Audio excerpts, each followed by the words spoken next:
de predictibilidad, reversibilidad y, si quieren ponernos un poquito más técnicos, linealidad. Hoy algunos de estos presupuestos están cuestionados, pero la física sigue estando sustentada. ¿Es realmente la naturaleza simple? ¿Es regular? ¿Es susceptible de ser medida, observada con precisión, de ser cuantificada? Cuando Galileo dice la naturaleza es un libro escrito en caracteres geométricos. Digo, nosotros esto digo, con Alejandro dimos cursos de historia y esto lo trabajábamos en el aula, y un poco acá lo que se necesita es la imaginación del interlocutor, entender lo descabellado de la frase, ¿no? La naturaleza es un libro escrito en caracteres geométricos. Asúmense a la ventana, miren algún recorte de naturaleza que puedan ver desde su ventana y díganme si ven geometría o matemáticas. O mirémonos a un espejo, si nos entendemos a nosotros mismos como naturaleza, y veamos o tratemos de ver dónde hay geometría cuando uno se mira en el espejo. Dicho de manera más sencilla, ¿qué había logrado geometrizar hasta ese momento la filosofía natural para que Galileo se animara a proferir esta idea? Bueno, un péndulo, la hidrostática de Arquímedes, y no más, y no más. Es decir, ahí hay un salto metafísico gigantesco, que es lo que va a llevar a la historia de la ciencia a escribir bibliotecas enteras. Es decir, ¿qué es lo que hacía pensar a filósofos naturales o geómetras, matemáticos, como se lo llama Galileo? Un matemático en el siglo XVI es algo diferente a lo que entendemos hoy, pero digamos filosofía natural, matemáticas, como Descartes o como Galileo, que efectivamente apostaron a que la naturaleza era geometría o matemática. Déjenme, no me quiero detener acá, nos podríamos detener acá y quedar empantanados los próximos 6 meses, ¿no? Y entonces tendríamos que armar un curso y seguir reflexionando y armar todo un plan de lecturas. Quiero salir de esto básicamente diciendo, de estos supuestos básicos, simplicidad, regularidad, lo mismo, regularidad. ¿Hay regularidad en la naturaleza? ¿Hay leyes en la naturaleza? ¿Hay leyes en alguna porción de la naturaleza? Probablemente no en todas. Bueno, esa porción es dominante, o es una pequeñísima porción de la naturaleza en donde podemos encontrar regularidad. Bueno, Galileo nos dice, una pequeña porción de la naturaleza es un libro escrito en caracteres geométricos. La naturaleza es un libro, ahí está la apuesta, ¿no? ¿Qué es lo que va a hacer que después ciencias sociales como la economía, se quiere decir, lo que hay en los supuestos básicos, lo vuelvo a leer por última vez, simplicidad, regularidad, precisión, cuantificación, predictibilidad, linealidad, reversibilidad, ahí viene codificada la definición de racionalidad, que va a dominar, dicho de manera grandilocuente en Occidente, en los próximos siglos, que obviamente va a entrar en colisiones, no va a ser hegemónico, pero no va a ser unívoco. Va a haber cuestionamientos a estos supuestos básicos, sobre todo desde las ciencias de la vida, donde se ve complejidad, ¿no? Es decir, el aristotelismo en algún momento, en algún sentido, toma el embrión como modelo de desarrollo, y el aristotelismo, que es pintado en estos textos del siglo XVII como la visión retrógrada, en realidad lo que se suele pintar como una visión retrógrada es un aristotelismo banalizado, que confronta porque el aristotelismo tiene argumentos, el aristotelismo bien entendido en el siglo XVI trae como modelo alternativo a estos valores epistémicos el modelo del embrión. Decime en el desarrollo de un embrión dónde está la simplicidad, dónde está la ley, dónde está la posibilidad de matematizar un embrión o un conejo. Un péndulo, te lo acepto. Un conejo, todavía hoy estamos, ¿no?, debatiendo si somos genes y proteínas, y entonces somos reducibles a físico-matemática, o si hay algo más en la vida, y entonces, etcétera, etcétera. Entonces, salgo de este pantano, discúlpenme, quería llegar a una visión de la racionalidad que va a dominar a partir de la ciencia moderna, tratando de dejar esta idea. en los supuestos básicos que no están demostrados, donde hay una apuesta metafísica, ¿de dónde sale esa apuesta metafísica? Cuando uno estudia historia de la ciencia, historia económica, historia política, historia institucional, creo que lo más lejos a lo que llegamos es entender la correlación entre el surgimiento de ciencia moderna y capitalismo. Marx, Schumpeter, Adorno, Horkheimer, el propio Heidegger, ¿no? Con algunas reflexiones, pero digo, autores que finalmente terminan entendiendo que esto que tiene de revolucionario, esto que trae, ¿no?, esta nueva mirada de la naturaleza. Ahora, estos valores cognitivos o epistémicos que subyacen y orientan los interrogantes o los recortes y que entonces determinan los rasgos que se exigen a los productos de la actividad científica, determinan ontologías, determinan descripciones, es decir, qué se entiende por una correcta descripción, una correcta explicación, una correcta teoría. Utilizo el concepto de correcto ambiguo para no hablar de validación, corroboración o verdad, ¿no? Pero básicamente dentro de una comunidad de practicantes se sabe dónde hay una buena teoría, dónde hay una buena afirmación. Bueno, los criterios para validarla tienen que ver con cumplir con estos supuestos metafísicos que en principio son una apuesta que a mí me gustaría enfocar desde el punto de vista de un núcleo ficcional, porque finalmente hasta donde se llega hoy en términos de indagación histórica es a correlacionar estos supuestos básicos con, comillas, una necesidad económica. Desde un punto de vista marxista es un nuevo modo de producción que emerge, que exige control de la naturaleza, y entonces estos valores epistémicos, ¿sí?, son imprescindibles para poder pensar en la posibilidad de controlar y predecir. Dicho de otra manera, lo que haría la ciencia moderna es recortar aquellos aspectos de la naturaleza que se comportan de acuerdo a los supuestos básicos y quedarnos con aquella porción de la naturaleza predecible, controlable, que puede ser en algún sentido organizada para los fines del capitalismo. Extracción de valor, ¿sí?, acumulación de valor sin fin. Esto está en Marx, está en algunos autores marxistas contemporáneos, que hoy lo reevalúan desde un punto de vista ambientalista, ¿no?, y incorporan entonces cómo llegamos hasta acá, es decir, bajo los supuestos de que los problemas que generan la ciencia y la tecnología se solucionan con más ciencia y tecnología, de la misma manera que los problemas que genera el crecimiento económico se solucionan con más crecimiento económico. Eso responde a los procesos de acumulación sin fin de valor y que son totalmente funcionales con la lógica del capitalismo.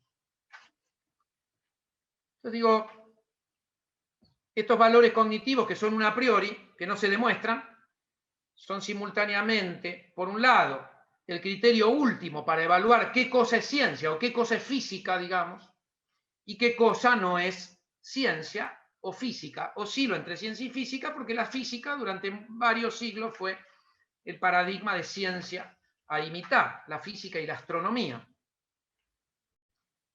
Entonces digo, y por otro lado, así como decimos que estos valores cognitivos son, por un lado, el criterio último para evaluar qué cosa es ciencia, podríamos decir también que son la fuente de los componentes ficcionales que podríamos, en algún sentido, destilar de la práctica científica, ¿no? Porque acá cabe la pregunta, perdón, vuelvo a actualizar, ¿realmente la naturaleza es simple, regular, susceptible de precisión, cuantificación? ¿Es predecible la naturaleza?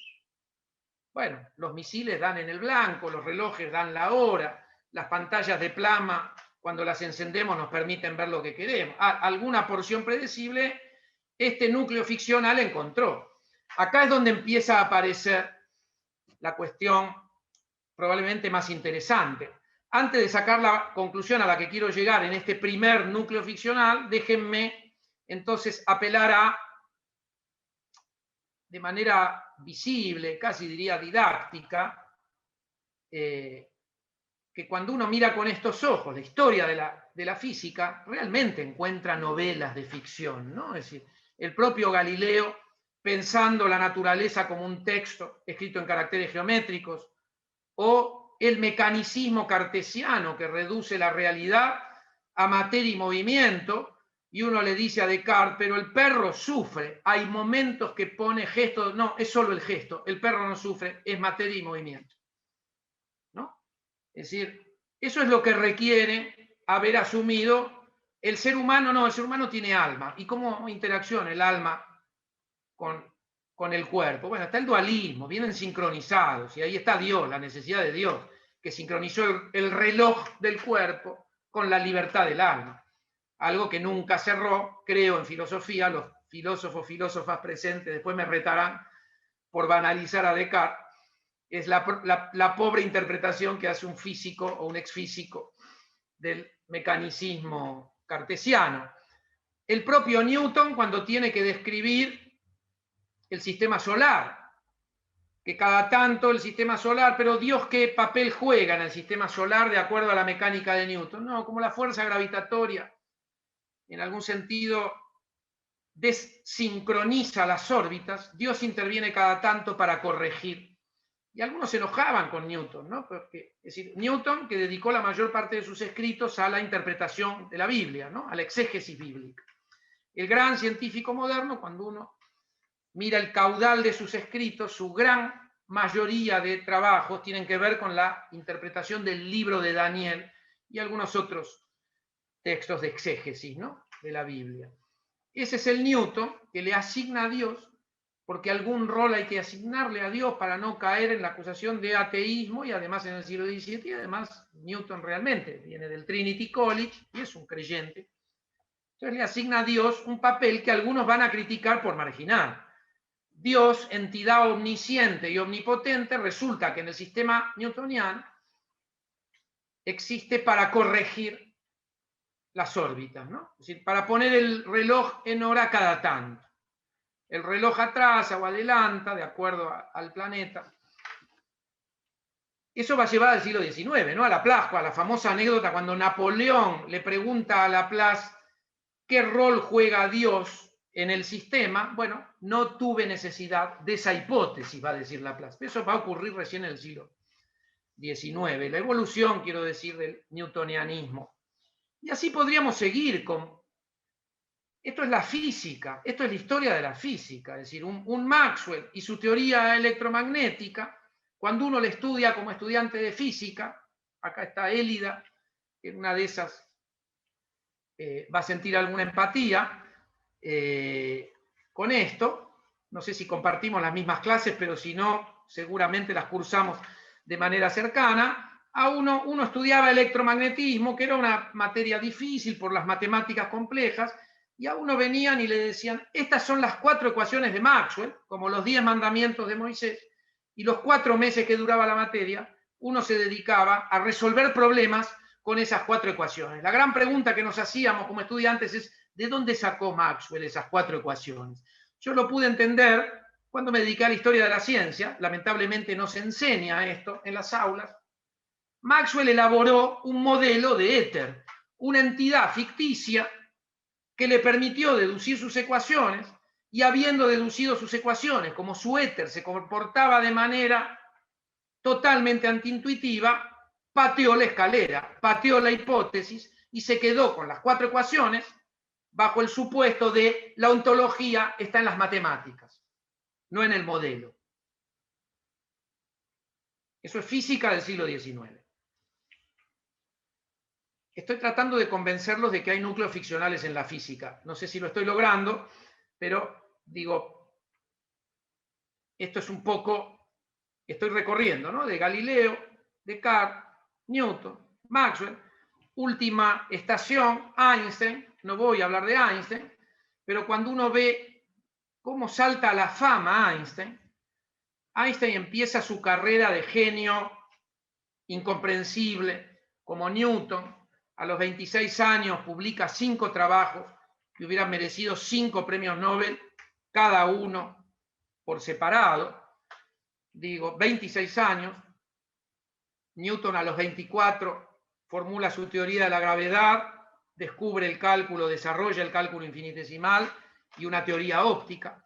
En ese sentido se suelen comparar las genialidades de Einstein y de Newton, pero salta a la fama en 1919 cuando una observación astronómica demuestra que efectivamente los rayos de luz se curvan cuando pasan por las cercanías del Sol, es decir, en presencia de una gran masa, los rayos de luz se curvan. Esto era una predicción de la teoría general de la relatividad. Rápidamente Einstein salta a la fama, es una fama muy estudiada, porque desde que salta a la fama Einstein nunca más decae esa fama, es una fama como la del Che Guevara, difícil de comprender, que termina en remeras, que va a contramano de lo que es un ger profeso, digo, que tiene la cátedra de física teórica de la Universidad de Berlín. Esta cosa del Einstein bohemio hay que tomarla con pinzas, por lo menos cuando Einstein salta a la fama no era ningún bohemio, era un profesor que tenía algo de histriónico, pero profesor alemán, serio, que se encargaba de desarrollar teorías, digo, que en ese momento fueron muy disruptivas. ¿Cómo se comprende la teoría de Einstein? Con las analogías, las analogías que empiezan a proliferar, porque ahí aparece la comunicación de la ciencia y el propio Einstein tiene que poder comunicar sus ideas que tienen un nivel de abstracción para ese momento difícil, o que dan un salto en términos de la física de Newton, y se apela a Alicia en el País de las Maravillas. El mundo de Einstein se parece al mundo de Alicia en el País de las Maravillas, donde las paralelas se cortan, donde los ángulos interiores de un triángulo no suman 180 grados, donde los relojes que se mueven uno relativo a otro dan la hora a ritmos diferentes, ¿no? Entonces es muy interesante entender cómo la física einsteiniana, ese despegue del sentido común o de la vida, de la experiencia cotidiana, está, en algún sentido, tiene que ir a buscar metáforas a la ficción. Entonces digo, el problema de todo lo que vengo diciendo es que está muy bien, podrían decirme ustedes, todo esto tiene un altísimo componente ficcional, pero, lo digo entre comillas, y ahora lo pongo en términos un poco más rigurosos, pero funciona. ¿Qué quiere decir que funciona? Bueno, que tiene un criterio potente de verosimilitud, que es lo que podríamos llamar eficacia técnica. Digo, la clave de los valores cognitivos que orientan este tipo de ficción que llamamos cientificidad, por lo menos inspirado en la física, ¿sí?, es, no importa de lo que estamos hablando, cuando nos referimos a tal o cual aspecto de la realidad, lo logramos predecir. Yo recuerdo siempre un curso de posgrado sobre hadrones, digo, en el cual en algún momento empezó a haber como un motín en el aula y murmullos. Esto ocurrió en el Centro Atómico Constituyentes, en el aula que está en el acelerador Tandar, de un motín en términos graciosos, en el sentido de que todo el mundo se empezó a inquietar porque el profesor hablaba de ondas de partículas. Entonces, hasta que alguien se animó, levantó la mano y decía, a ver, esperemos. Hasta acá nos enseñaron que en el mundo la ontología es, ¿hay ondas o hay partículas? ¿Qué es esto de ondas de partículas? No, bueno, es un formalismo matemático que, bueno, pero ¿cómo se comporta? Después de balbucear 10, 15 minutos, el profesor, que era un muy buen profesor, dijo, bueno, pero no importa de lo que estamos hablando. Esta teoría predice con 12 decimales, ¿no? Bueno, me parece que ese es el punto de llegada de lo que es la física hoy. Es decir, componentes ficcionales con enorme eficacia técnica. No sabemos de lo que hablamos, pero funciona. ¿Qué quiere decir que funciona? Que nos permite predecir y controlar. La predicción es la categoría imprescindible. Piensen todo esto llevado a las ciencias sociales, ¿no? Las connotaciones respecto de controlar las conductas, controlar los comportamientos, las prácticas de disciplinamiento como condición de posibilidad para que haya ciencias sociales, según Foucault, y entonces ahí vemos volver a aparecer los valores epistémicos de las ciencias duras como condición de posibilidad para tener ciencias sociales.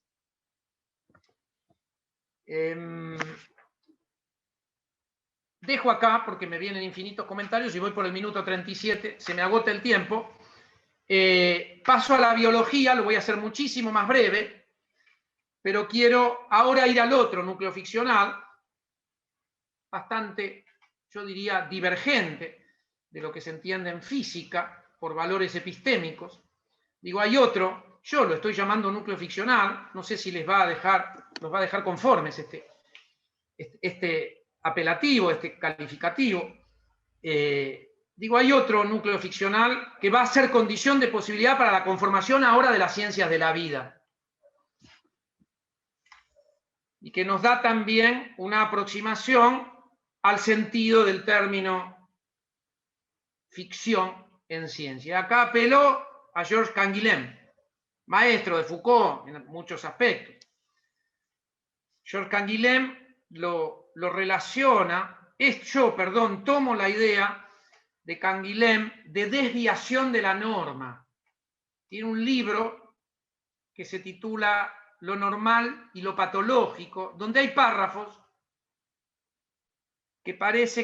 donde parece que está todo Foucault empaquetado, ¿no? Y que si uno quiere obtener a Foucault, tome ese párrafo, póngale 3 gotitas de agua y hágalo crecer, ¿no? En términos de la metáfora de una semilla, y uno pareciera que puede ver crecer a Foucault. Leo un solo párrafo, dice Canguilhem, al final de este libro, la página 160, está editado en español en el año 71, es una obra del año 66.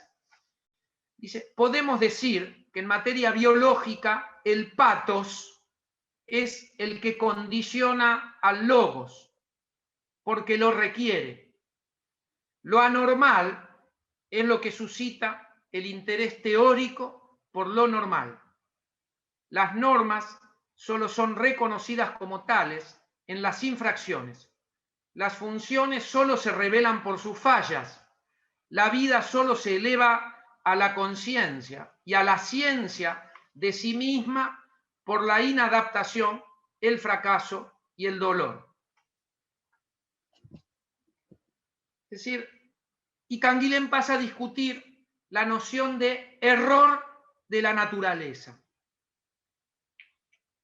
Digo, que en un punto solo es aceptable si en la naturaleza hay intención, obviamente que esto es lo que discute, ¿no? Es decir, dice, a ver, en las ciencias de la vida se habla de errores de la naturaleza. ¿Qué quiere decir que la naturaleza comete errores? Digo, ¿cuándo se equivoca la naturaleza? La naturaleza se equivoca si tiene una finalidad o una meta y no logra alcanzar esa meta en el tiempo en que la naturaleza se lo propuso. Para decirlo, digo de manera un poco banal y rápida. Es decir, el error de la naturaleza, dice Canguilhem, sería la desviación de esta finalidad o meta, etcétera, etcétera. Dejo acá, se imaginan que hay muchísimo para hablar, y esto Canguilhem lo discute en este texto. Yo digo, cierro con este segundo, no quiero discutir más sobre este núcleo, pero quiero sí sacar. Acá pareciera, y porque efectivamente cuando uno estudia historia de la biología, desde el siglo XIX, que es donde el término biología lo formula Lamarck en el año 1800. Y para la historia de la ciencia hay una receta pragmática, que es donde aparece un nuevo término, está en conformación una nueva práctica. Es decir, las ciencias de la vida, como la entendemos hoy, empiezan a conformarse a comienzos del siglo XIX. Yo digo, antes había historia natural, no biología. Y se estudiaban las plantas, los animales y los minerales como parte del mismo mundo. Y las prácticas eran clasificatorias, ¿no? En el siglo XIX nace la fisiología, la anatomía patológica, y ahí es donde interviene Canguilhem, ¿no? Es decir, ¿por qué lo patológico es condición de comprensión de lo normal? Y ahí aparece el concepto de desviación como necesidad, y me parece que en el concepto de desviación, que es un poco el final o mi epílogo, que es vincular estos dos núcleos ficcionales con la literatura, en el concepto de desviación me parece que se encuentra un correlato con la literatura más sencillo, más transparente. Pero cierro con esta segunda idea vinculada a la biología, digo, acá con esta frase de Canguilhem aparece el otro núcleo ficcional que va a tener, digo yo, impacto en la literatura, como digo que lo va a tener el otro núcleo ficcional vinculado a Galileo, Newton, Einstein, como exploración de la desviación. ¿Sí? Entonces voy a las reflexiones finales que ahora tienen que ver, abandono el campo de la ciencia y digo, estos dos núcleos ficcionales que yo traté de delimitar en algún sentido, ¿cómo impactan en la literatura? Y acá hay mucho escrito, ustedes van a ir identificando, van a decir, bueno, esta es la parte menos rigurosa de mi charla porque simplemente quiero sugerir para ir a los textos de historia de la literatura, a encontrar muchas de estas ideas que voy a sugerir, pero reclasificadas a partir de esta idea de los núcleos ficcionales de la física y de la biología. Entonces digo, a modo de epílogo, la idea es notar que estos núcleos ficcionales, digámoslo así, de sentido, que tienen raíz en la imaginación mecánica o en el imaginario mecanicista y en el concepto de desviación dentro de las ciencias de la vida, digo, cómo impactan como componentes ficcionales en la literatura, una fuente de ficción como exploración y exacerbación del componente racional o de una mirada analítica del mundo, que podríamos, si nos pusiéramos pretenciosos, ponerle alguna etiqueta tipo un régimen analítico de producción de ficción. Me parece que es fácil de encontrar. Por ejemplo, en la literatura policial hiperracional, a lo Conan Doyle, ¿no? Donde el mundo aparece simple, al punto de que un crimen, con ser buen observador y tener capacidad deductiva, ¿no? Que son lo que se le pide a un científico que adopta los valores cognitivos de esto que llamábamos física en el siglo XVII. Ahora, la literatura policial, quiero decir, a los Sherlock Holmes, es el caso probablemente más emblemático, incluso muy estudiado, pero también está La máquina del tiempo de Wells o la biblioteca de Babel de Borges, donde también se postula un mundo imaginario, pero el resto de ficción es deductiva, es deducir las consecuencias de ese mundo imaginario. O La invención de Morel, donde aparece un artefacto tecnológico imaginario, ¿sí? Pero el desencadenamiento de la ficción es deductiva, digo, y siempre aparece la observación y la deducción. El idioma analítico de John Wilkins, en algún sentido, es como la genialidad de Borges de llevar al límite un principio de clasificación que está en la base del pensamiento analítico. El pensamiento analítico arranca clasificando en términos ontológicos la realidad, ¿no? Quien clasifica, decía Darton, este historiador que escribió un libro famoso sobre la matanza de gatos, dice, se pregunta por qué la enciclopedia de Diderot d'Alembert era tan disruptiva. Bueno, porque se propusieron reclasificar el conocimiento. Frente a la monarquía absolutista, se proponen reclasificar el conocimiento. Quien clasifica el conocimiento es quien en algún sentido detenta comillas, el poder de determinar la ontología de la realidad. ¿Qué hace Borges en el idioma analítico? Por eso dice Darton, la enciclopedia de Diderot y d'Alembert es una máquina de guerra, ¿no? En la entrada, Eucaristía, dice al final, ver antropofagia, ¿no? Entonces, eso es reclasificar el conocimiento de manera un poco disruptiva respecto. Digo, vuelvo al idioma analítico de John Wilkins, que es lo que toma Foucault. ¿Y qué dice Foucault? Bueno, ahí tenemos una clasificación que se supone analítica, pero que es imposible de pensar. Bueno, ahí está el límite. Ahí está el límite del pensamiento analítico, ¿no? Ahí está la genialidad de Borges. de ser muy consciente de que él está trabajando, en algún sentido, lo digo yo de esta manera un poco banal, con un paradigma, digo, de racionalismo acotado, que él encuentra la forma literaria de, en algún sentido, llevar a su límite de imposibilidad. Digo, un contrapunto de este tipo de exploración, que también deberíamos, me parece, incluir en lo que podemos llamar régimen. Esto lo dejo como signo de pregunta, porque quiero pasar ahora al otro núcleo ficcional que tiene que ver con la exploración de las desviaciones en literatura, ¿no? Partir de lo normal. Por un lado hay una normalidad que incluso podríamos anclar en lo estadístico, que preforma o moldea nuestro sentido común, la costumbre, lo esperable, lo que responde a nuestras expectativas, lo que es regular, que hace posible la vida en comunidad. Y por otro lado está lo que se desvía de esa normalidad, lo que nos sorprende, lo que va a contracorriente de ese sentido común, de lo esperable, lo que es inesperado, irregular, lo que en el orden del discurso aparece como anomalía. Voy por el minuto 48. Si me dan 55 minutos, prometo en 7 minutos cerrarlo. Es decir, cuando hablábamos de ficción, quiero decir, a ver, si uno fuera a la definición de ficción por diccionario, el diccionario dice simulación de la, acá me la anoté, simulación de la realidad con hechos o sucesos fingidos o inventados, con productos de la imaginación.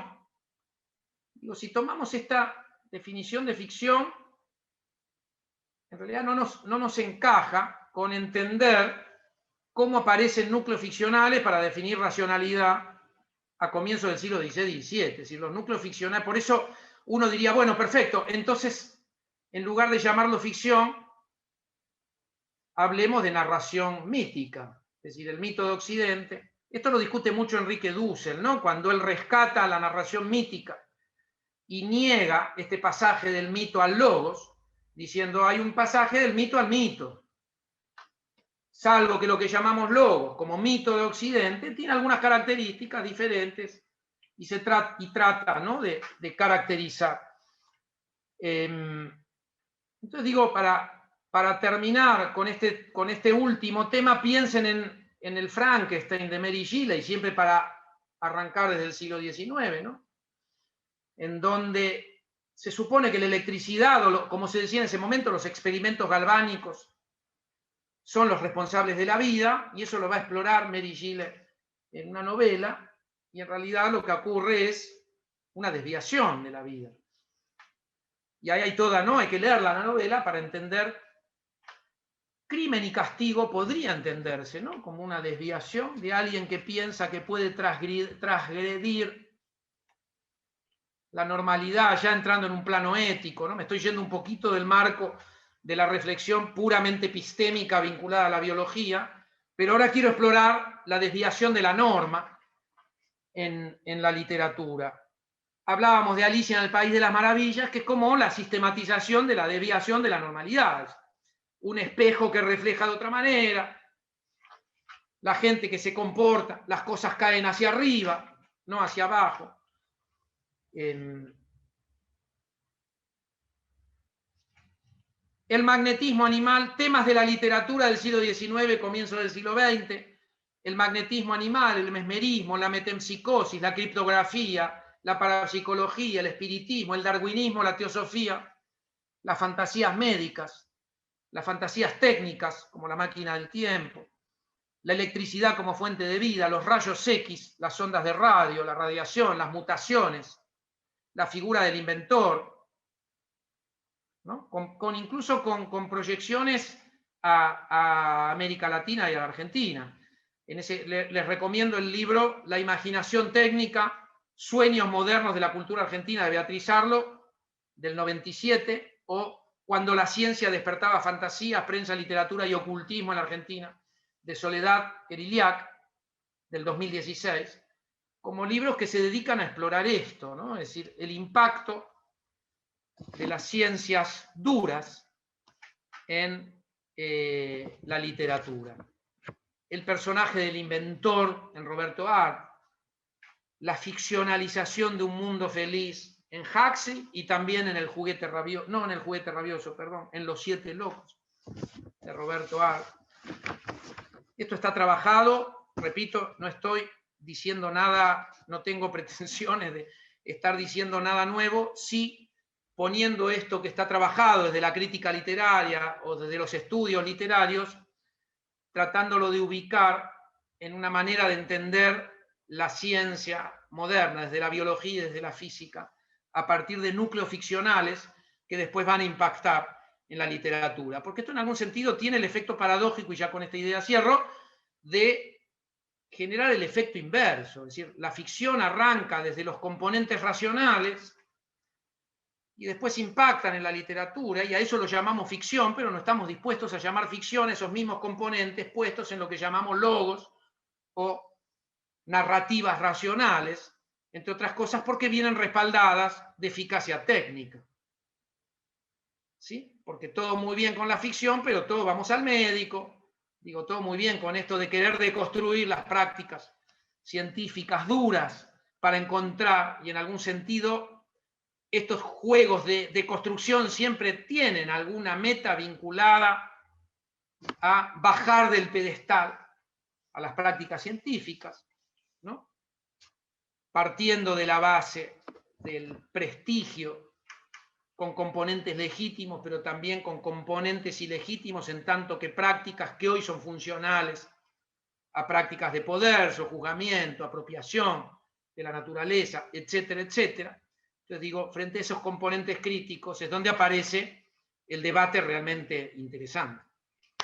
Si les parece, dejo acá 55 minutos, no, 54 y 22 segundos, y discutimos, o yo me callo y comentamos. Muchas gracias, Diego. Sin duda tengo unas cuantas preguntas para hacerte, pero también hay una lista de planteos en el chat. Para seguir un orden, tengo por lo menos tomados en lista a Graciela Ralón, a Gabriela Leighton, a Alejandro Dregues y a Omar Hurtado. Podemos seguir ese orden si cada uno abre el micrófono y va planteando las preguntas o contextualizando lo que han formulado. Entramos en diálogo con Diego. Graciela Ralón, ¿podés comenzar? Sí. Gracias, Jorge. Bueno, Diego, la verdad que estoy fascinada con tu exposición.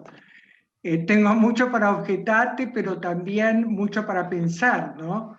No, en serio te lo digo, no es ningún cumplido, no hago cumplidos. En primer lugar, hay varias cosas que como que creo a ver si entendí o no entendí. Pero por supuesto voy a también a utilizar mis elementos, ¿no? Husserl, en la crisis, en el parágrafo 9, justamente se refiere a Galileo y, digamos, desarrolla, no voy a, digamos, en este momento a desarrollar yo el parágrafo 9, bastante largo y complicado, pero, digamos, hay una cuestión, ¿no? Y, en primer lugar, que Galileo parte como quien parte de cero, ¿sí? Es decir, y esto lo dice Husserl diciendo, utilizando el término Selbstverständlich, ¿sí? Es decir, Galileo da por supuesto que ya con los griegos había comenzado un movimiento de matematización y que justamente la medida, ¿sí?, era una, digamos así, la geometría, ¿no? Es decir, simplemente con una gran diferencia, según Husserl, porque habla de una matematización directa y una matematización indirecta. La matematización es la que iniciaron los griegos cuando justamente empezaron a ver, por ejemplo, una figura, el triángulo, es una figura límite, y en realidad, pero que todavía tenía, y ahí viene la cuestión que te quería preguntar, y que por esto hago esta larga introducción, es decir, todavía tenía un pie en la realidad, en el mundo de la vida, como dice Husserl. ¿Sí? Lo que pretendo es ingresar a un foro.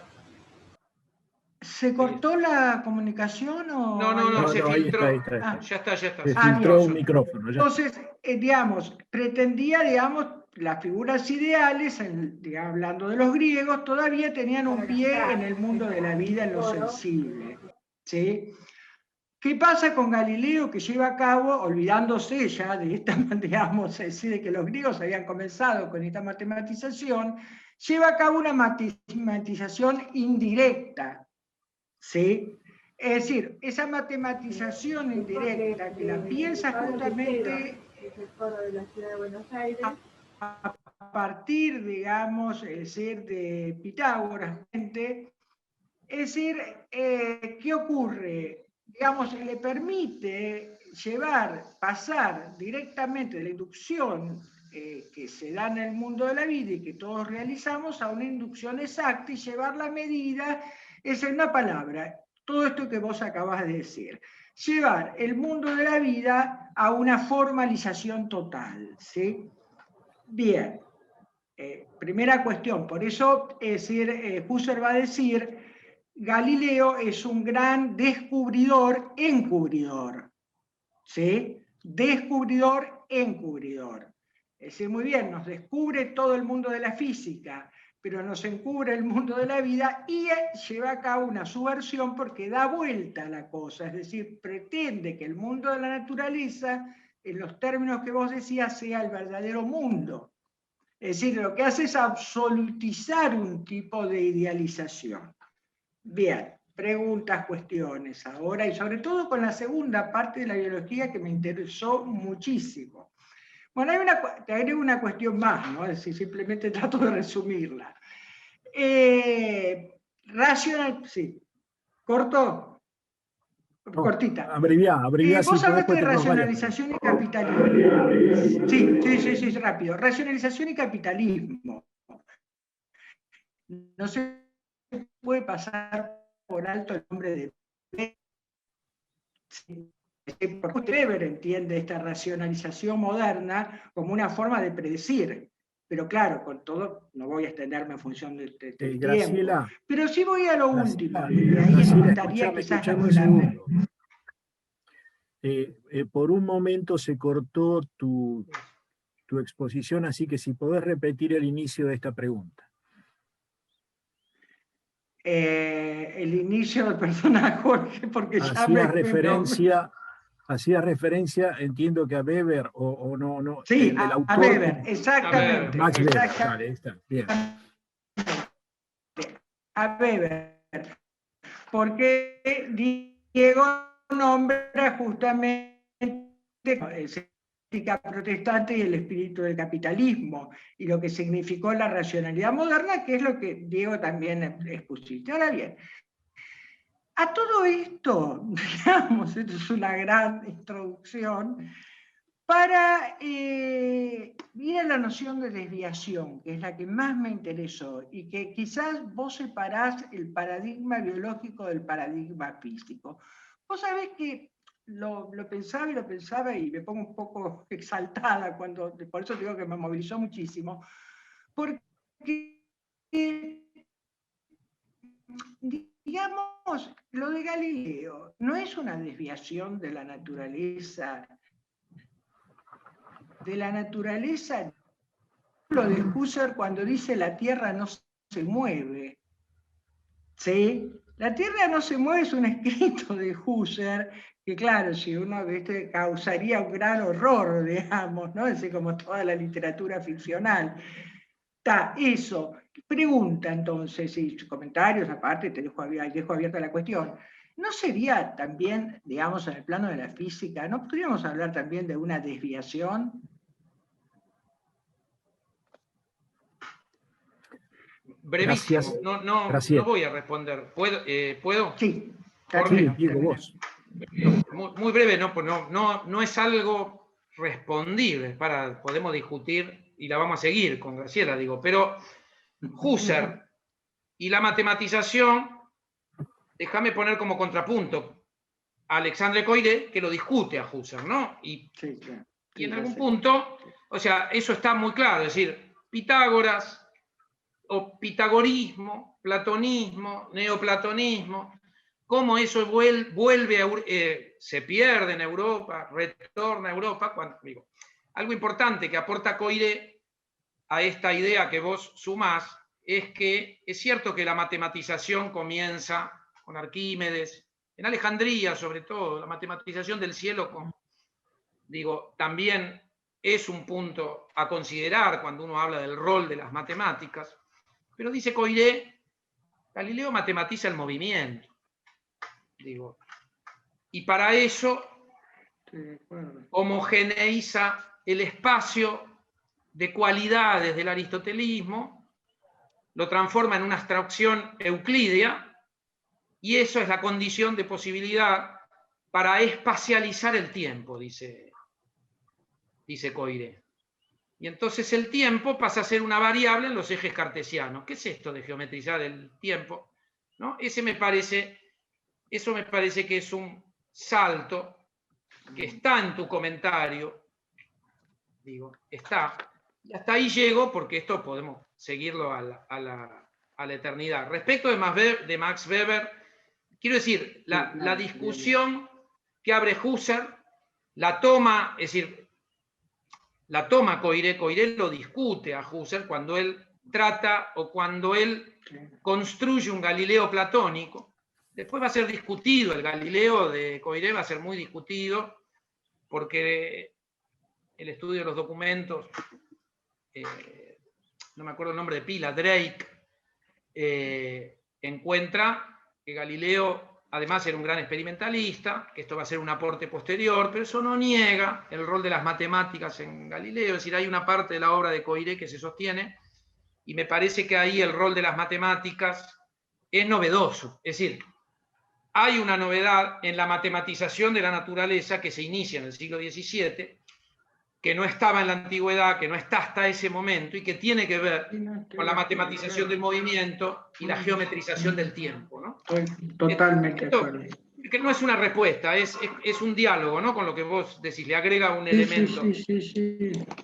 Respecto a si Galileo es una desviación, sí, estoy totalmente de acuerdo. Cuando yo hablo de desviación en las ciencias de la vida y no de desviación en la física, es como la física se piensa a sí misma y cómo la biología se piensa a sí misma, que estudia la física. Es decir, la física estudia lo regular y las ciencias de la vida estudian la desviación. A eso, que después uno haga la lectura que haces vos, estoy totalmente de acuerdo. Es una gran desviación la física. La física galileana en muchos aspectos.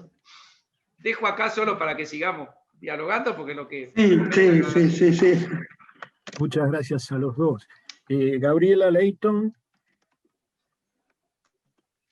Bueno, ¿qué tal? Lo mío es simplemente un comentario más que nada literario. Gracias, Diego, realmente un placer, como siempre. No, simplemente un aporte desde el Renacimiento y el Barroco inglés, donde casualmente la naturaleza es la que refleja el estado de ánimo de los personajes literarios. Yo ponía en el chat el tema de Shakespeare principalmente, no sé si me ocurren casi todas sus obras, Hamlet, Macbeth, Midsummer Night's Dream, pero sobre todo en King Lear y sobre todo la famosa tormenta cuando... La tempestad, pero la famosa tormenta cuando King Lear enloquece, que es la naturaleza la que refleja el estado de ánimo de King Lear. Y casualmente en toda esta literatura, yo lo nombro a Shakespeare obviamente porque es el más importante, pero digamos todos los autores del periodo, el caos es la naturaleza, el orden es la ciencia y la ciencia es más o menos la magia. Entonces me parecía interesante poner este comentario a dialogar con lo que vos estabas exponiendo de un poco más adelante, cuando ya la ciencia de alguna forma se formaliza y donde ya tenemos otro tipo de ciencia, como todo el tema de los humores y la naturaleza como caótica y la magia como científica. De hecho, bueno, los médicos del momento, ¿no? El famoso John Dee, el médico de Shakespeare, era un mago. Entonces, como en realidad los conceptos que vamos manejando van cambiando también a través de la historia. Bueno, nada, era un comentario y un aporte desde la literatura, nada más. Y un agradecimiento grande, Diego. Hago un comentario brevísimo a lo que dice Gabriela. Primero la saludo a Gabriela, que estamos todo el tiempo mandándonos WhatsApp, siempre urgentes, ella en sus actividades, yo en la mía, y nos podemos encontrar acá discutiendo Shakespeare, me encanta. Bueno. Sí, tal cual. Lo que vos señalás está muy discutido en una autora que está considerada como una historiadora del arte, pero que tuvo mucha influencia en la historia de la ciencia, que es Francis Yates, que estudia las raíces mágicas de la ciencia moderna, y vos acabás de agregarle un poco a la charla, que yo por una cuestión de temporalidad, uno como que simplifica, una complejidad adicional que incluso hace contrastar de manera más clara lo disruptivo que significó suponer que la naturaleza era simple, porque frente a los recortes, o como señalaba Graciela, ¿no? Es decir, a esta mirada de una naturaleza, digo, simple, está toda la magia. El propio, John Dee está especialmente trabajado igual que yo te citaba La Tempestad, porque fue lo primero que me vino de leer a Francis Yates. La figura de Francis Yates, el libro que le hizo famoso es Giordano Bruno, en tanto mago, es decir, o religioso herético, por lo menos considerado desde la ortodoxia, digo, que va a terminar en la hoguera, pero tiene una cantidad enorme de libros dedicados al análisis de la figura del mago, y la tesis que termina trabajando en muchos de sus libros Francis Yates es finalmente las raíces mágicas de la ciencia moderna. Ahora, si las raíces son mágicas, y si la magia, como bien señalaba Gabriela, en realidad no supone que la naturaleza es simple, es todo lo contrario, es todo el juego de simpatías, antipatías de las que habla Foucault en el primer capítulo de Las palabras y las cosas. Es decir, la naturaleza es una capa es una realidad de complejidad infinita, de infinitas capas, donde podemos explorarla a través de las analogías. La nuez se parece al cerebro, por eso debe curar los dolores de cabeza. Hay alguna planta que se parece a un ojo, entonces se la utiliza o se la explora como el posible medicina para un mal de ojos. Digo, porque no hay otros elementos para entrar en esa selva infinitamente compleja que es la naturaleza. Entonces, ¿cómo salimos de esa selva infinitamente compleja a una mirada euclídea, geometrizable, matematizable de la naturaleza? Justamente lo que señala Gabriel y la obra de Shakespeare y el barroco inglés marca incluso con mayor contraste déjenmelo decir así, la locura de decir que la naturaleza es un libro escrito en carácter geométrico. Lo último que comento, Francis Bacon, cuando uno minimiza o trata de señalar los principales héroes del panteón de la ciencia moderna, aparece Francis Bacon.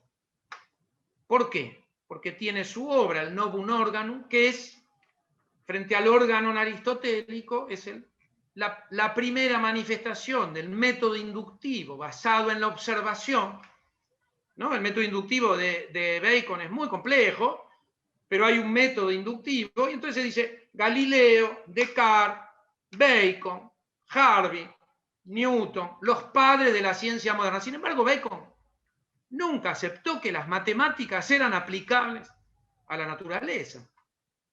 Para Bacon la naturaleza era portadora de la complejidad que señala Gabriela. Entonces digo, perdón, me entusiasmo, dije que iba a ser breve, no estoy siendo breve, dejo acá, ¿no? Es decir, el contraste de la mirada galileana, cartesiana, newtoniana, frente, por ejemplo, a lo que Gabriela sintetizó con el barroco inglés. Es decir, eso hace más difícil entender de dónde sale esta mirada, ¿no? De simplificación, estos valores epistémicos que finalmente terminan viendo algo que la literatura de la época no ve, que muchos filósofos naturales no ven, que ven unos poquitos. Los poquitos copernicanos, ¿no? Que adoptan la mirada de Copérnico en el siglo XVII, desde comienzo del siglo XVII. Perdón. Bueno, muchas gracias. Solo dos palabritas. El barroco americano y Alejo Carpentier tendríamos que tenerlo en cuenta también en esto, pero no me toca a mí. Alejandro Dreues. Entonces, si podés plantear tu pregunta, Alejandro. Estás muteado, ¿eh? No sé si... Alejandro, sí. Libera tu micrófono ahora. Hola. Ahí está. Bueno, sí, la pregunta se refería a una analogía, digamos, para eventualmente abonar este modelo de los núcleos ficcionales desde la cita de Galileo respecto a la naturaleza escrita en caracteres matemáticos como una metáfora, ¿no? Pensaba si eso, cuál era tu postura, Diego, respecto de eso, ¿no? Vos hablabas de que esto sería una locura, sería algo descabellado, pero bueno, eso tendría que ver con una poética que unificaría de alguna forma la contemplación de la naturaleza desde la ciencia y desde del arte o la poesía, digamos. De hecho, Galileo era muy afín a una formación poética, musical y literaria, digamos. No sé si es clara la pregunta, digamos. Está buenísimo, gracias Alejandro. Es más, creo que con vos alguna vez hablamos de estos temas, quiero decir, porque incluso recuerdo, ya no me acuerdo si fuiste vos, que me recomendó un trabajo exclusivamente dedicado a la metáfora del libro de la naturaleza, es decir, la metáfora del libro, como señala Alejandro, del libro de la naturaleza, no la inventa Galileo. Galileo la toma, esto está estudiado, viene, yo ya no lo recuerdo, pero seguro que viene desde muy entrada a la Edad Media, quiero decir, yéndome hacia atrás. Lo que agrega Galileo de novedad es que el libro, quien no sepa geometría, no va a poder leer el libro de la naturaleza, siempre entendido como metáfora. Y además sabiendo que la metáfora del libro, que viene de atrás, supone un autor, ¿no? Es decir, y en eso Galileo también es claro, es creyente. Ahora, interesante todo lo que puede inferirse, ¿no? Es decir, porque si el libro está escrito en caracteres geométricos, el autor es un geómetra. Es decir, la divinidad creó la realidad, o el plan divino era finalmente un texto de geometría, ¿no? Esto tiene como muchas reminiscencias, yo que sé, Spinoza, la ética como un tratado de geometría, etcétera, etcétera. Pero sí, totalmente de acuerdo con lo que señala Alejandro. Incluso creo que el propio Galileo en algún momento habla del carácter alegórico de muchas de sus afirmaciones, ¿no? Pero las propias alegorías o metáforas tienen una direccionalidad, en este caso, acentuar el componente matemático, geométrico, pitagórico, platónico, como dice Coire, o neoplatónico de la naturaleza. Gracias, Alejandro. Yo también te aprovecho y te saludo. Hace mucho solo un pequeñísimo comentario a eso. Mi pregunta, para aclarar en realidad el sentido último de mi pregunta, era que la metáfora dentro de la poesía, específicamente de la poética, es una forma de conocimiento. Es una forma de conocimiento, es una forma de aumentar de alguna manera el conocimiento. Exacto. ¿No? Nada más que aclaración. Buenísimo. Muchas gracias. En la lista queda por ahora Omar Hurtado. No sé si Omar querés preguntar.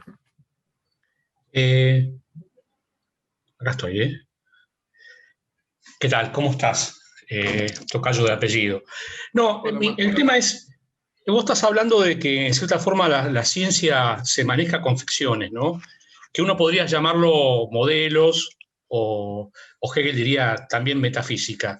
El tema es, yo lo que estoy preguntando un poco es el tema de la autoridad para reproducir esos modelos, ¿no? La autoridad, o sea, a Newton no se le cuestionaba que la luz fuese corpúsculo por muchos años por ser Newton, digamos.